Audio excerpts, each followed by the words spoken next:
Un saludo cordial, mi nombre es Nicolás Antonio Agudelo, director general del Departamento de Salud. Doy la bienvenida al doctor Luis Ángel Moreno, jefe para la oficina en Colombia de la ONU-SIDA, el cual nos va a actualizar sobre todos los pormenores del VIH-SIDA en nuestro país. Agradecimiento muy especial a la ONU-SIDA por parte del Departamento de Salud, entidades de la red de prestadores de servicios de salud en todo el país, ONGs, entidades del sector público y privado. Tiene la palabra el doctor Luis Ángel Moreno. Muy buenos días a todos y a todas. Es un gusto compartir con todos y todas este espacio en el cual tratamos de apoyar las actividades que realiza la sociedad civil organizada con trabajo en VIH, con el propósito de informar y de sensibilizar a los diferentes grupos de interés en la temática, en la situación actual que hay en el país y en las necesidades que se tienen de trabajo, porque el tema del VIH es un tema de todos y cada uno de nosotros podemos colaborar para hacer un país con una epidemia menor y con unas posibilidades de disfrute de derechos más adecuadas a lo que está estructurado en el país.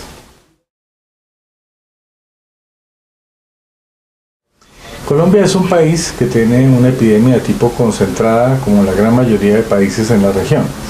El número de casos acumulado llega a una cifra cercana a los 90.000, sin embargo, pues esta cifra no es la que actualmente se conoce en personas que están siendo atendidas por el sistema en razón a quienes han fallecido durante este lapso de epidemia.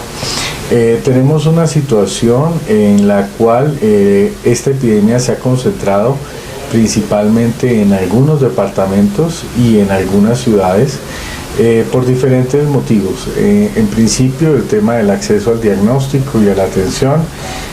Hay otro factor muy importante y es el acceso a tratamiento antirretroviral.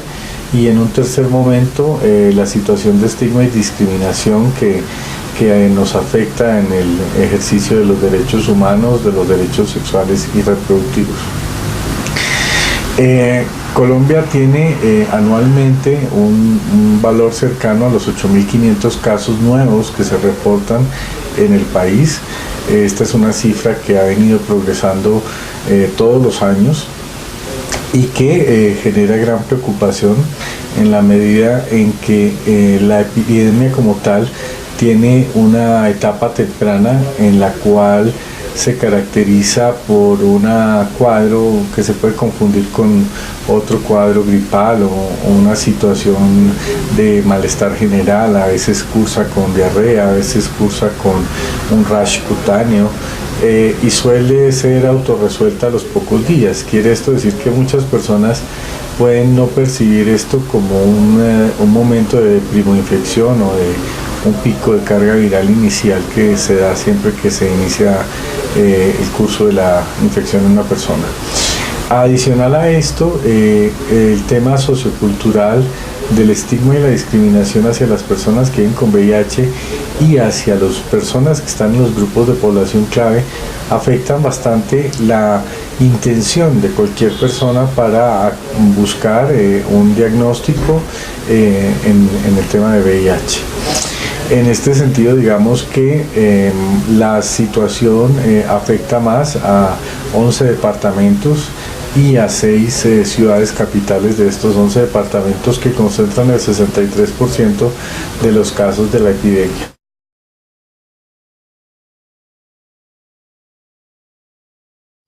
Muy bien, si vemos ahora desde la perspectiva de los casos atendidos. Desde los casos atendidos a través de las bases de datos de la cuenta de alto costo, tenemos una información cercana a 45.000 personas que en este momento están siendo atendidas en el país dentro del sistema de aseguramiento de salud para el tema de VIH o SIDA. Con una cobertura de más o menos el 92% de la población colombiana, quiere decir que tenemos un 8% de población que está siendo atendida por las direcciones territoriales de salud directamente. No han tenido acceso aún a los servicios de diagnóstico. Visto de esta forma, tenemos algunas cifras que podrían ser interesantes. Tenemos una identificación de pacientes con necesidad de tratamiento antirretroviral superior al 90%, de los cuales al confrontar las cifras de tratamientos entregados y requirientes, se tiene una cobertura del 99% para esta población. Es una cifra muy positiva, es una cifra que, viéndola así, es excelente, pero hay que mirar también esta cifra en contexto, cómo está distribuida la epidemia en los grupos de edad, por sexo y obviamente a nivel territorial.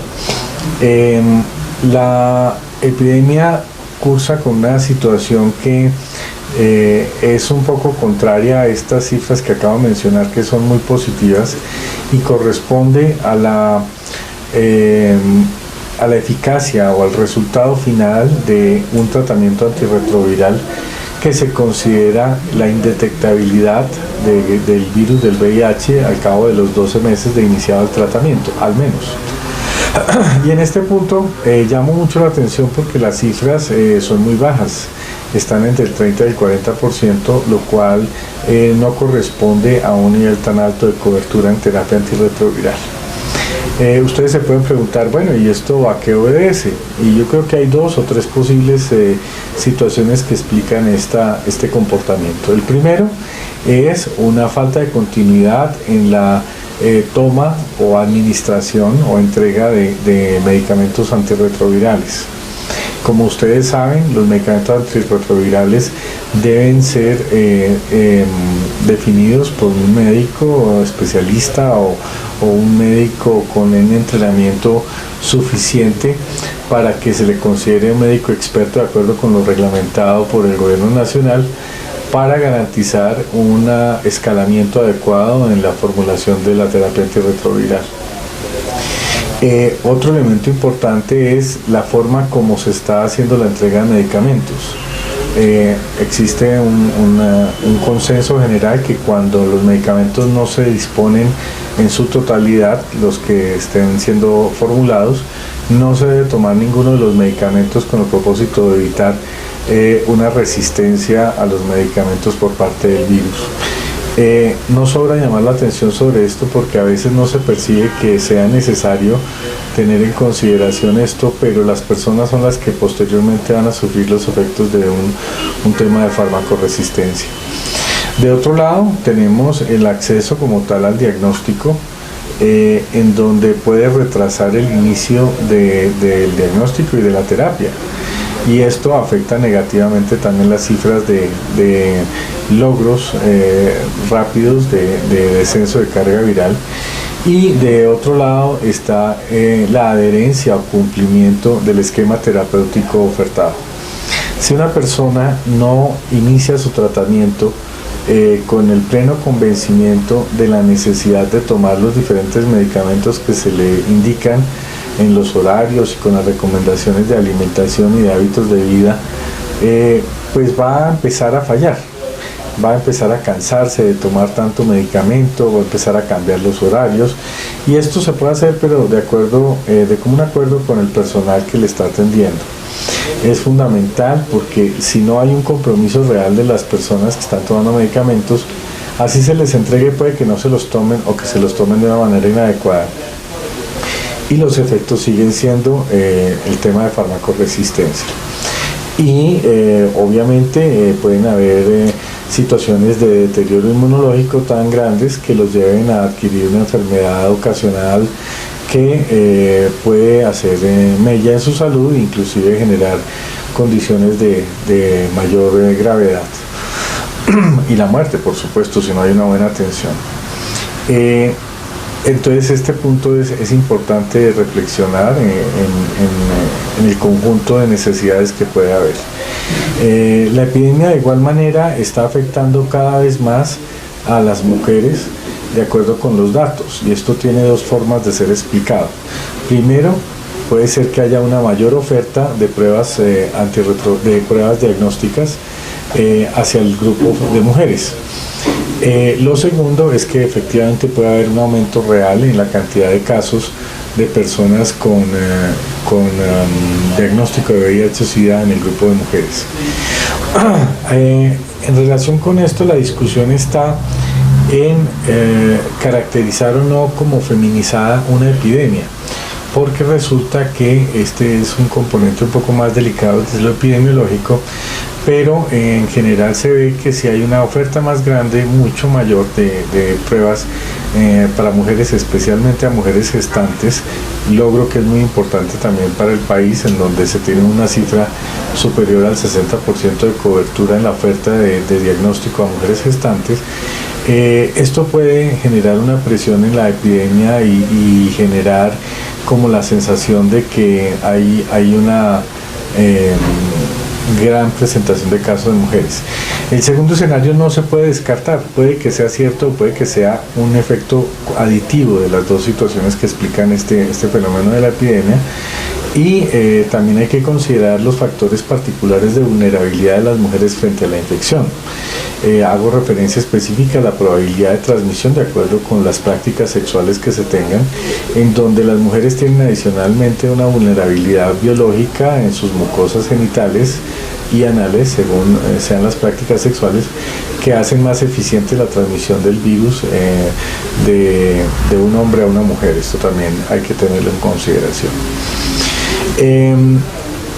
La distribución en general está siendo más notoria en Bogotá, en departamentos como Antioquia, el Valle del Cauca, Atlántico, Magdalena, norte de Santander. Sin embargo, cuando se miran en términos relativos, haciendo una proporcionalidad con la población que ocupan los diferentes departamentos, puede haber alguna variación en esta presentación. Sin embargo, Bogotá es la ciudad que tiene una mayor carga.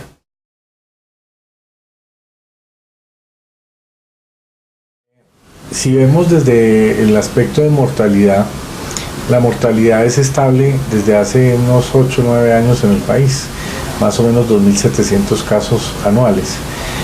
Y esto también nos llama la atención porque si se tiene hoy en día claro que una persona que tiene infección por VIH recibe un diagnóstico, una atención integral, recibe tratamiento antirretroviral, su esperanza de vida es muy cercana a la de la población en donde vive, menos unos 5 o 6 años.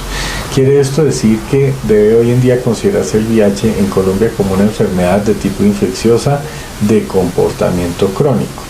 Si las personas no toman los medicamentos o no tienen un diagnóstico temprano o no tienen adherencia a la toma de los medicamentos, se pueden generar farmacoresistencias que obliguen al cambio de la estrategia o del esquema terapéutico, y esto va disminuyendo, la expectativa de vida que pueda tener esta persona, y es una situación muy lamentable. Colombia debería tener una mortalidad menor, debería tener una mortalidad con una tendencia decreciente, sin embargo no lo hemos logrado. Y factores como los ya explicados y otros como la dificultad para garantizar una continuidad en la atención de los servicios podría ser también parte de esta explicación. Llama la atención que siempre en los últimos 10 años, tal vez en 8 de los 10 años, el departamento del Quindío tiene unas tasas de mortalidad por VIH muy altas, son las más altas del país, y esto llama la atención en razón a los factores que pueden motivar este comportamiento de la epidemia. Hay que tener en cuenta que son poblaciones reducidas, pero independientemente de esto, la afectación existe, y valdría la pena hacer unos estudios locales de mayor profundidad para tratar de comprender este fenómeno.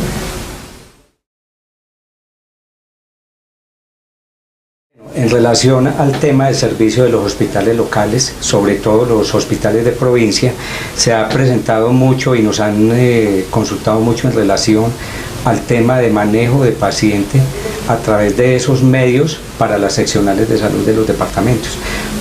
¿De qué manera ellos pueden enfocar el buen manejo de un paciente en estos casos? La atención es un elemento fundamental en todo el marco de respuesta de un país frente a la epidemia por el VIH-Sida. En este sentido, la atención, ¿dónde comienza? La atención comienza en la prevención. y en ese sentido tenemos que preguntarnos de qué manera las IPS de cualquier naturaleza están preparadas para desarrollar acciones conjuntas con las direcciones territoriales de salud en las actividades de los planes colectivos. La difusión de información relacionada con el VIH es fundamental. Siempre digo que el VIH se parece en algo al tema del secuestro. En general las personas conocen de qué se trata un secuestro, así como de qué se trata la infección por el VIH en general.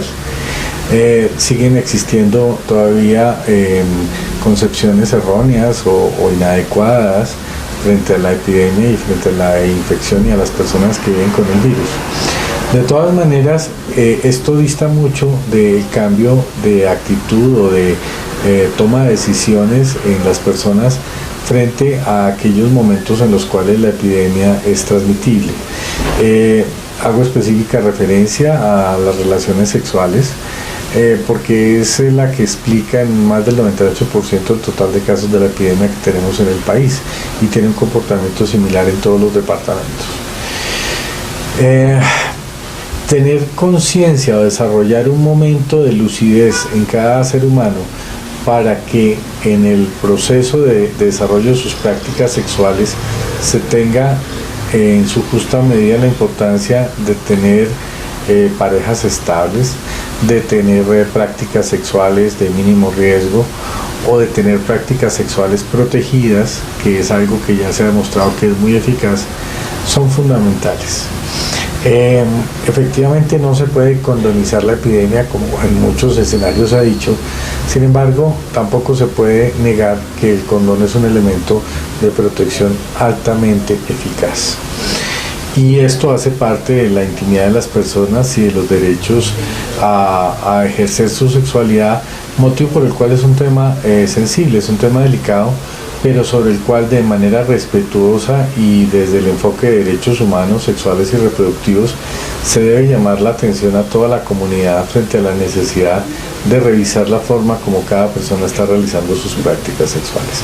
La prevención debe comenzar desde la persona, pero las personas en general no tienen interés ni motivación suficiente para hablar de estos temas en los que dentro del marco del ejercicio de la sexualidad pues existen, pero no se habla mucho del tema de sexualidad todavía de manera abierta, aunque ha habido muchos progresos. Esto se inicia desde la familia, desde las casas y también desde las entidades educativas, quienes tienen la posibilidad de entregar información adecuada y oportuna a las personas desde sus inicios en la vida. Habría que preguntarse cómo se está dando. Luego tendríamos que preguntarnos de qué manera el personal de salud está siendo formado para tratar este tema del VIH, y en este sentido digamos que hay unas grandes inquietudes porque no se tiene una estandarización de contenidos de los temas de VIH que se están dando.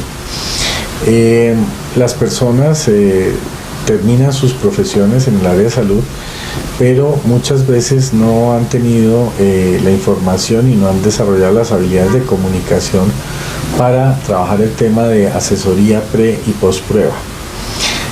Si yo no tengo un acceso adecuado y una orientación frente a lo que significa tener un posible diagnóstico de infección por VIH, va a generar bastante miedo y las personas a veces no regresan por los diagnósticos.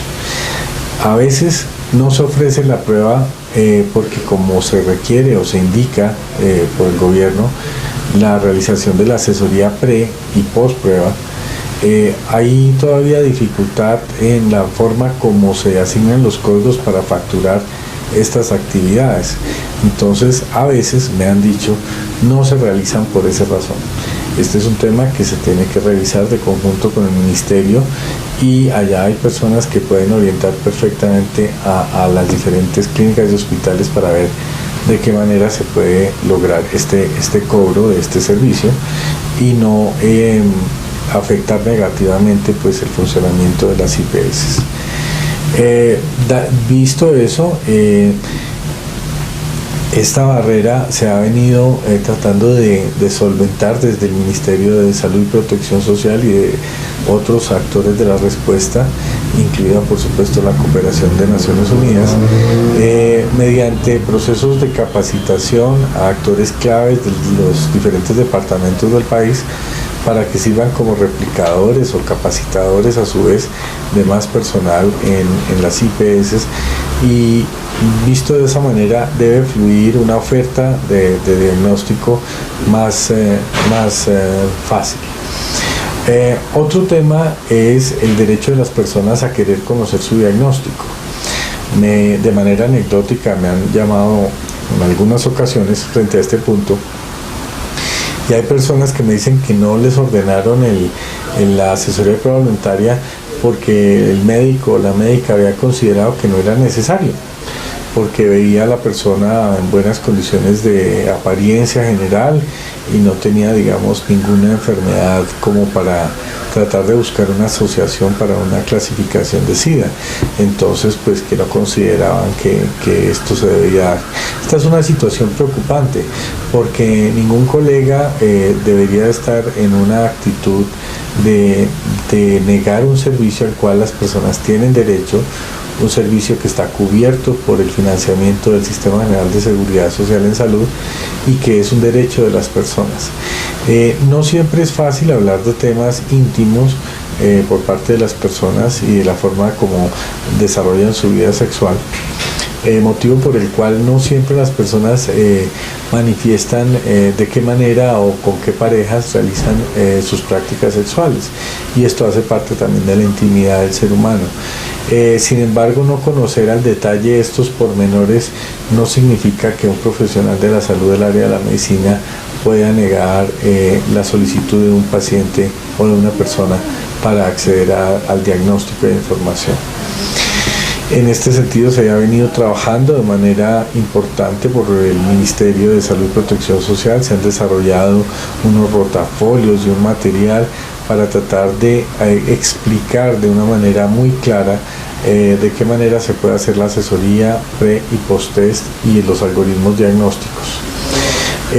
Hemos colaborado con la generación de varios videos que apoyan este proceso y estamos, digamos, en la mayor intención de colaborar con quienes puedan requerir este apoyo de manera coordinada con los oficiales del Ministerio de Salud y Protección Social.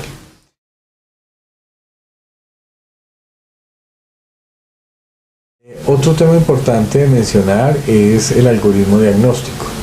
En general, para personas adultas se tiene el algoritmo de 2 ELISAs y una prueba confirmatoria, usualmente Western Blot.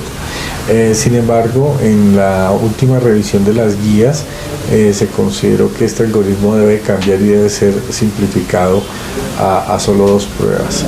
Esto será oficial en final de este trimestre, y esperamos que luego de que sea oficial podamos hacer un trabajo de difusión amplio en este sentido.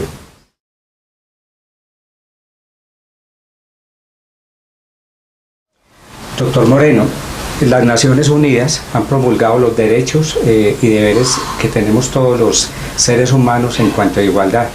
En relación al tema del VIH-Sida, ¿hay algunas normatividades que hayan cambiado con relación a lo que ya conocemos?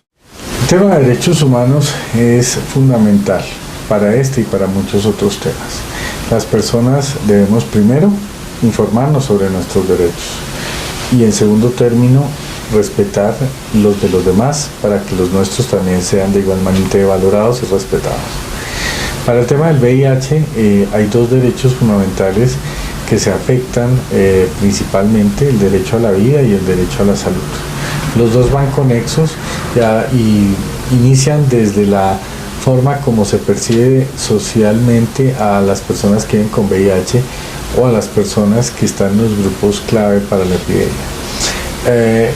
No es algo nuevo, pero debemos observar de qué manera pensamos o reaccionamos frente a situaciones posibles que se generen en este tema. No, también en este momento se me ocurre preguntarles a ustedes qué opinarían o cómo se sentirían si en este momento llegara una persona de la comunidad LGBTI, se identificara como tal, se acercara y los saludara, les diera la mano o de pronto hasta un abrazo. Hay muchas personas que se incomodan, hay muchas personas que generan rechazo, y esto, digamos, habla mucho de la forma como estamos estructurados cada uno de nosotros como seres humanos frente a la relación con otras personas y con las personas que ejercen opciones sexuales diversas. Es necesario reconsiderar esto, porque no importa la edad que tengamos ni los títulos que hayamos acumulado, yo creo que es un tema de sensibilidad humana. Y el factor humano en una epidemia como esta, en un país como Colombia, es fundamental. No podemos reproducir diferentes formas de violencia a partir del estigma y la discriminación, y esto tristemente lo he visto en algunos sitios del país, en algunos colegas y en personal también administrativo en las IPS y también en algunas EPS. Es una situación triste que se exijan autorizaciones para unos exámenes que no los deberían tener. Es triste ver cómo se retrasa una toma de muestras o cómo se retrasa la entrega de un diagnóstico, o cómo también no se hace un seguimiento a aquellos diagnósticos positivos o negativos que fueron tomados y que no han sido informados porque la persona no ha regresado. Esto es una clara referencia de que algo nos puede estar faltando en la asesoría PRES. Tal vez no tenemos suficiente capacidad para convencer y motivar a las personas para que regresen por su diagnóstico, dándoles una gran expectativa del manejo de tratamiento que existe hoy en día en oferta en el país.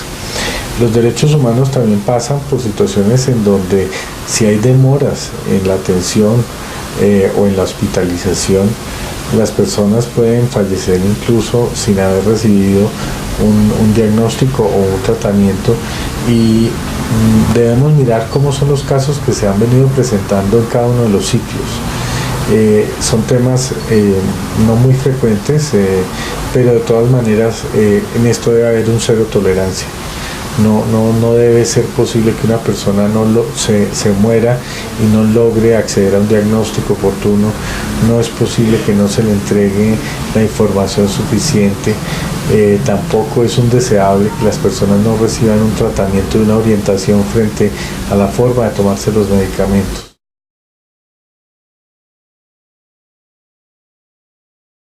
Retomando el símil entre el VIH y el secuestro, las personas solo son sensibles a un evento tan devastador para una persona en una familia como esto cuando algún familiar o su esposa, su hijo, su madre, su padre son secuestrados.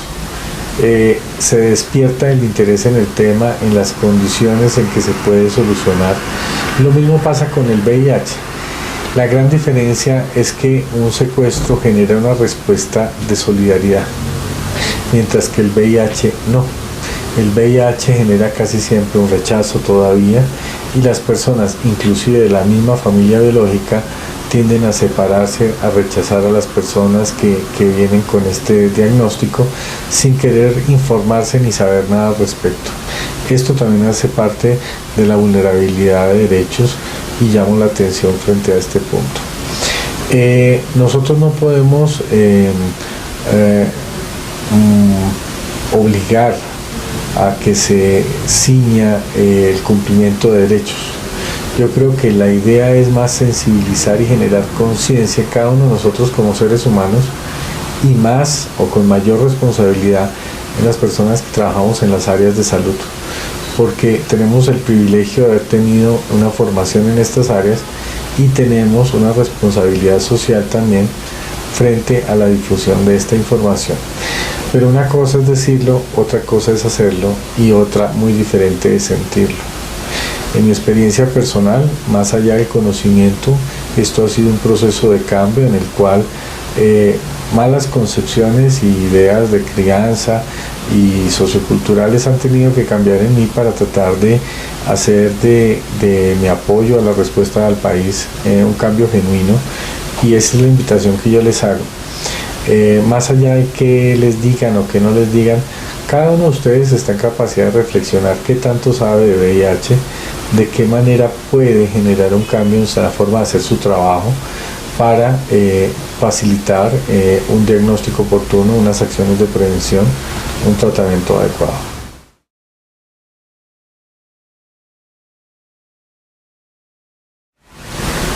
Doctor Moreno, nos encantaría conocer qué nuevos tratamientos, vacunas, retrovirales, cócteles y todo lo que actualmente la ciencia farmacéutica tiene a nuestro alcance para poder tratar los pacientes VIH.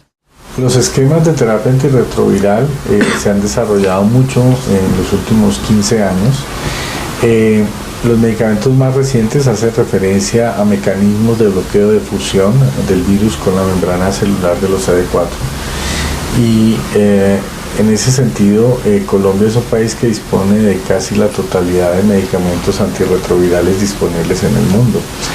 Esto es un gran avance porque los dos que no están disponibles o la forma combinada de alguno de ellos que no está disponible aún,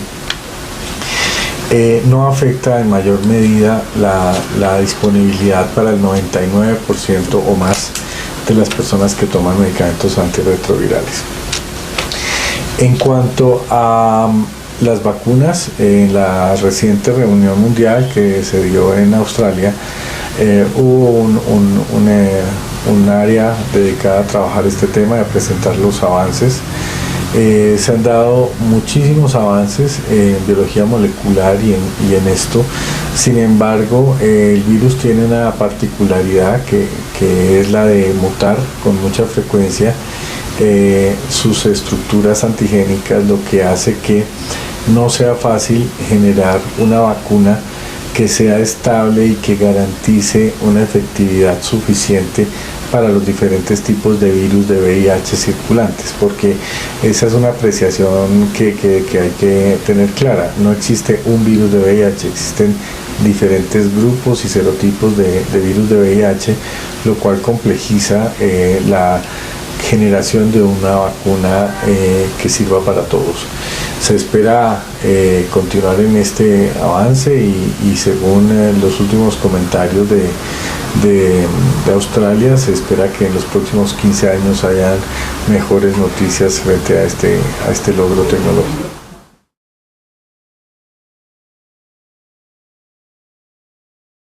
¿De qué manera la ONUCIDA viene trabajando actualmente en el mundo para dar una respuesta muy positiva en relación al manejo, tratamiento y prevención de la enfermedad?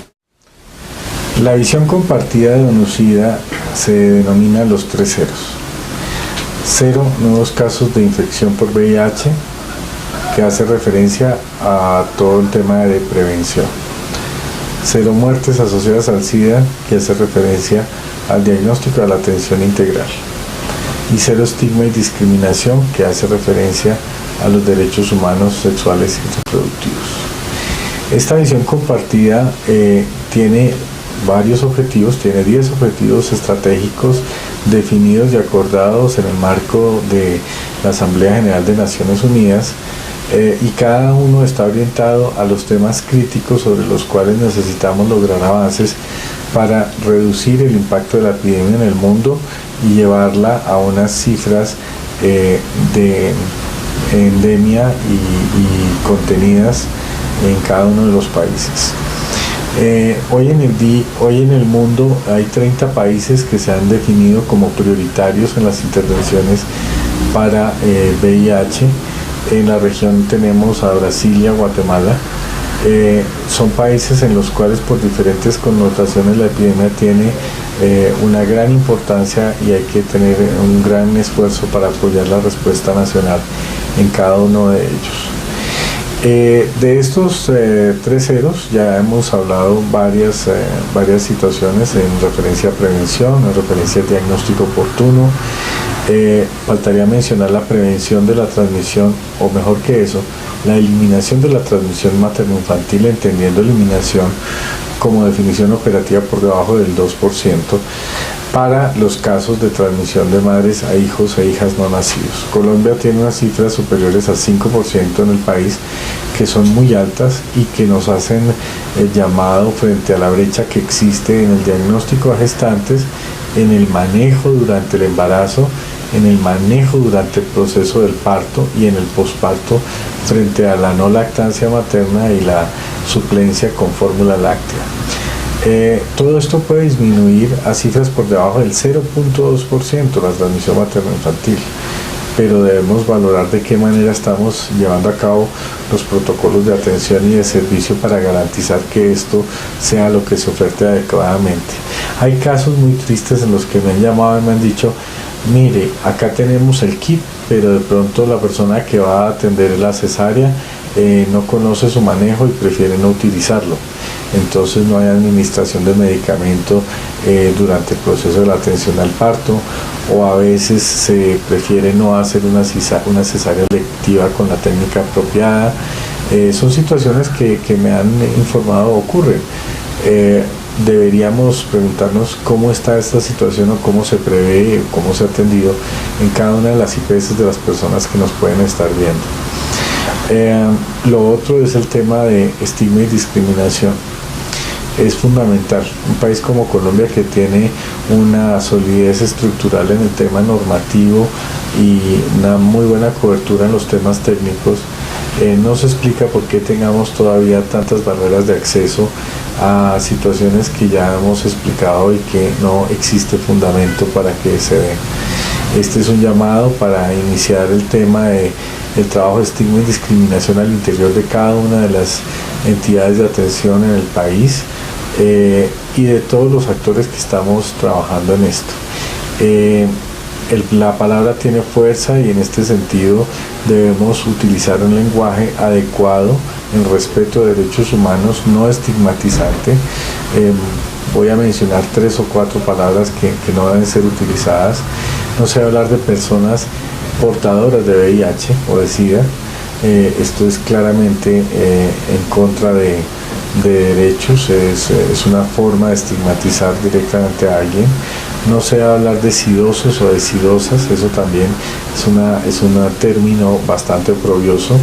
No se debe hablar de contagio de la infección o de contagio del virus, porque el contagio llama a tener miedo frente a algo que no sé exactamente de qué se trata, pero es algo indeseable.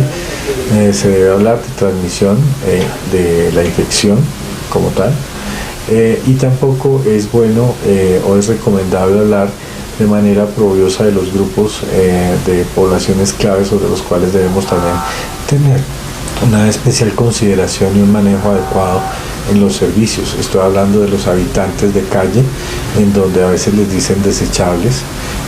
Este es un tema muy sensible, es un tema muy crítico.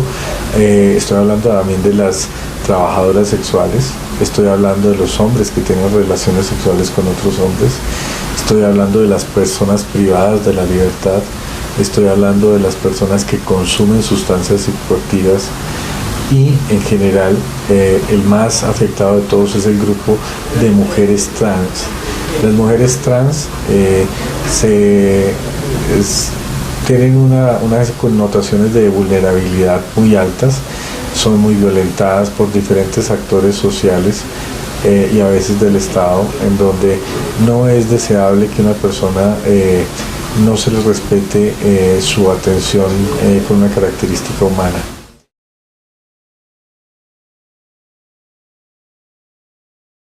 Doctor Moreno, ya para terminar, quisiéramos que nos contara si tiene alguna anécdota en relación al tema tan importante que hemos tratado el día de hoy durante el ejercicio que usted viene desarrollando. Gracias.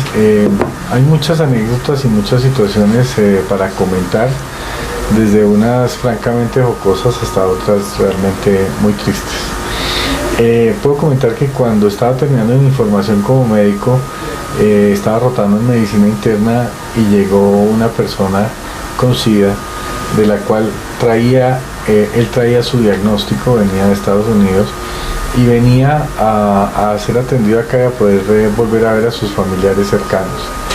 le mandaban los medicamentos desde allá, y fue muy curioso porque nadie quería atender a esta persona porque no se sabía qué era el SIDA y cómo era ese diagnóstico, se rifaron quién era la persona que como estudiante iba a hacerle las evoluciones diarias y los cuidados, y adivinen quién se ganó la rifa. A mí me decían el astronauta, porque me tocaba ponerme un vestido de bioseguridad blanco con una careta, polaina, botas, tenía fonendoscopio, tensiómetro, todos los aparatos médicos se los habían mandado aparte para que fuera una sala completamente aislada, y yo recuerdo eso hoy con la tristeza de la ignorancia que teníamos en esa época, en donde ni siquiera se tenían pruebas para hacer un diagnóstico. El medicamento que había era para tratar una neumonía sobre la cual él estaba muy afectado, y era trimmetoprim sulfametoxazol inyectable que mandaba. No había nada más que ofrecerle a esta persona. Desde allí me enteré yo del tema del VIH, y posteriormente trabajando en el ministerio, me ofrecieron el trabajo como jefe del Programa Nacional de VIH y SIDA, lo cual asumí como un reto muy interesante porque es un tema complejo y es un tema que toca muchísimos ejes de la condición de la vida de las personas y de un sistema de atención en salud.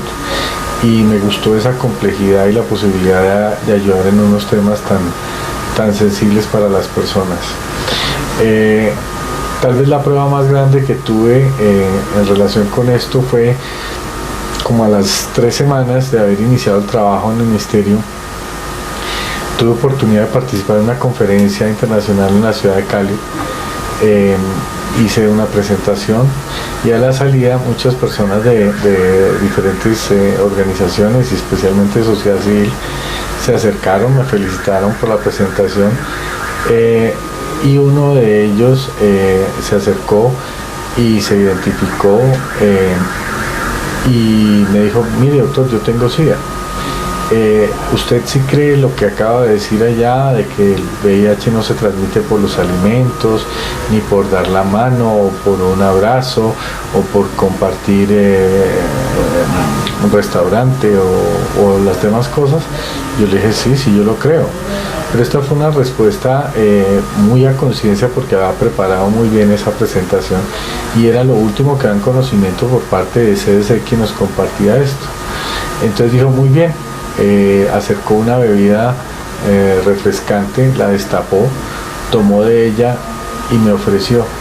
Me dijo: doctor, es que hay muchas personas que hablan sobre VIH, pero es un tema en el cual no creen. Yo quiero saber si usted de verdad cree. Y en una decisión de un segundo que pareció pues una eternidad, tuve que valorar muy bien si yo estaba seguro de lo que estaba diciendo y de lo que creía. Y tomé de la botella de la gaseosa. Esto obviamente pues generó pues una gran aceptación, porque cuando uno trabaja uno debe disfrutar lo que hace, debe sentir que está aportando, debe tratar de movilizar el sentimiento de las personas, no solo el conocimiento, sino el sentimiento, porque ahí es donde hay gran parte de la motivación para tomar acción, para hacer algo o dejar de hacer algo que no sea tan bueno. Y estas son algunas anécdotas que podría compartir. Hace poco me vi con esta persona que me hizo ese reto de iniciación. Le guardo un profundo respeto, gran admiración, y es una persona que es muy valiosa en el trabajo que hace en la ciudad de Cali. Y le agradezco mucho, porque a partir de esto también he aprendido a querer mucho el tema y a valorar con mucho respeto a las diferentes personas que trabajamos para que Colombia sea un país mejor y tengamos una población sin nuevos casos de VIH, sin muertes asociadas a un diagnóstico tardío o a un mal tratamiento, y sin estigma y discriminación.